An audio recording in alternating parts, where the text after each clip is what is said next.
Look around and pay attention. For many years, the secret government has been importing drugs and selling them to the people, mainly the poor and minority. Social welfare programs were put into place to create a dependent, non-working element in our society.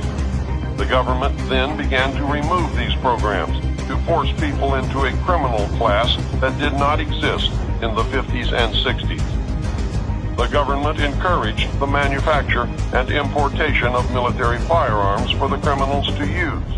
This is intended to foster a feeling of insecurity, which would lead the American people to voluntarily disarm themselves by passing laws against firearms.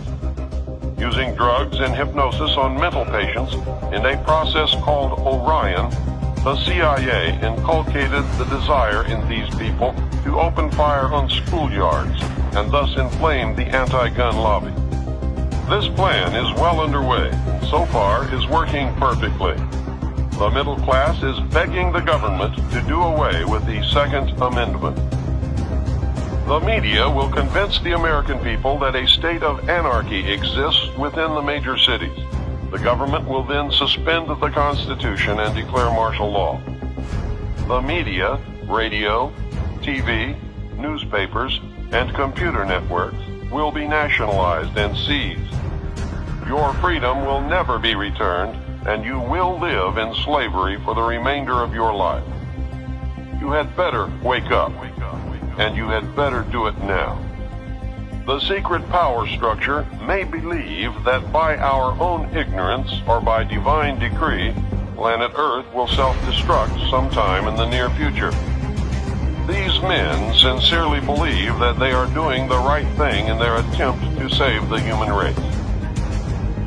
Throughout history, small but powerful groups of men have consistently felt that they alone were capable of deciding the fates of millions. Throughout history, they have been wrong. Have our leaders decided to lock us in the playpen? The only way to prevent this scenario from taking place is to cause an evolutionary leap in consciousness, a paradigm shift for the entire human race. I have no idea how it can be done, but I know that it desperately needs to be done. It needs to be done very quickly and very quietly. We must force disclosure of all of the facts, discover the truth, and act upon it.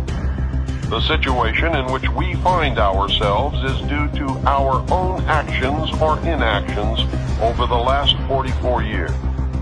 Because it is our own fault, we are the only ones who can change future events. Education seems to me to be a major part of the solution. The remaining part is the abolition of secrecy. Through ignorance or misplaced trust, we as a people have abdicated our role as the watchdog of our government. Our government was founded of the people, for the people, by the people. There was no mention or intent ever to abdicate our role and place our total trust in a handful of men who meet secretly to decide our fate. In fact, the structure of our government was designed to prevent that from ever happening. If we had done our jobs as citizens, we would never have reached this point. Most of us are completely ignorant as to even the most basic functions of our government. We have truly become a nation of sheep. And sheep are always eventually led to slaughter. It is time to stand up in the manner of our forefathers and walk like men. The most important information that you need to determine your future actions is that this New World Order calls for the destruction of the sovereignty of nations, including the United States. The New World Order cannot and will not allow our Constitution to continue to exist. The New World Order will be a totalitarian socialist system. We will be slaves shackled to a cashless system of economic control. I think there are a number of people that agree with what you say, who are aware of some of these facts. Again, the question to ask is, given that there may be ills and abuses on the part of the government today, what would be something that a person interested in seeing change could do? What sort of advice would you give somebody who wanted to have an effect for the better, who would want to influence events so that we would begin moving towards a change? Somehow, really educate the vast majority of what I call the American sheeple. These are people who are ignorant. Ignorant is not a bad word. It just means that they're without knowledge. If we could educate them and get them to understand that it is more important to stand up now and take a personal risk and educate other people and say that this has all got to stop, and be able to select our own candidates and make sure they get elected no matter what the press or the television or anybody else tells us about them.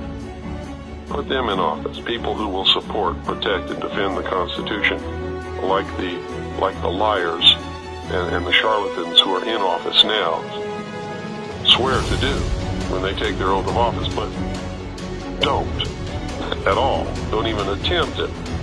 In fact, if you could get the people to do that, then there might be a possibility of a political, peaceful solution.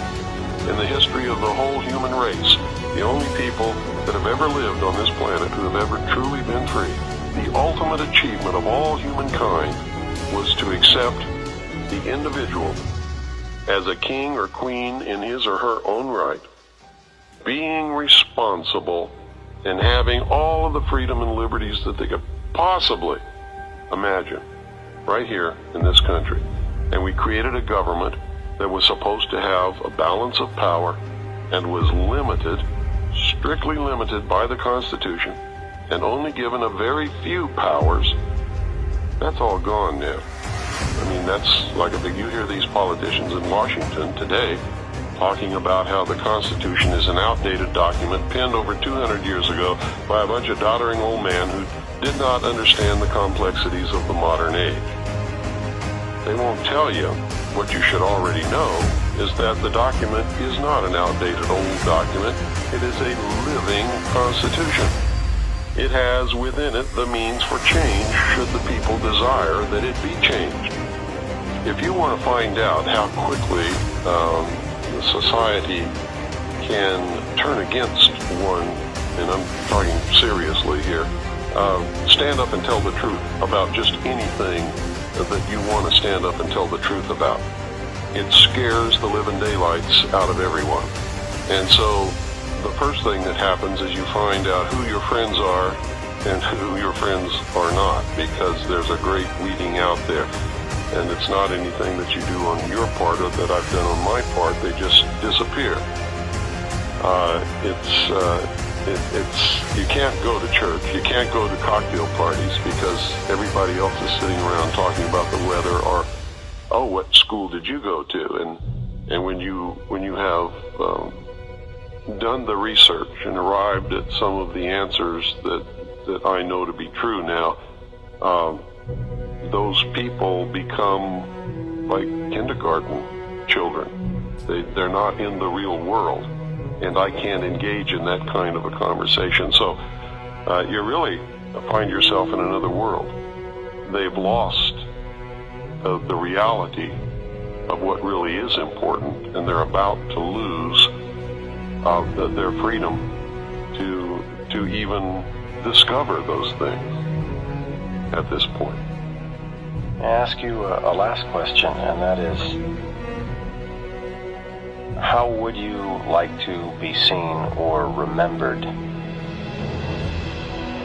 I think I would like to be remembered like Paul Revere was remembered. At a time when it was needed and nobody else would do it, I got on my horse and rode through the night and said, the British are coming. And this time it's not the British. If anybody wants to remember me, I would certainly be pleased if they just remembered I did what was the responsible and the right thing to do at a time when nobody else had the guts to do it.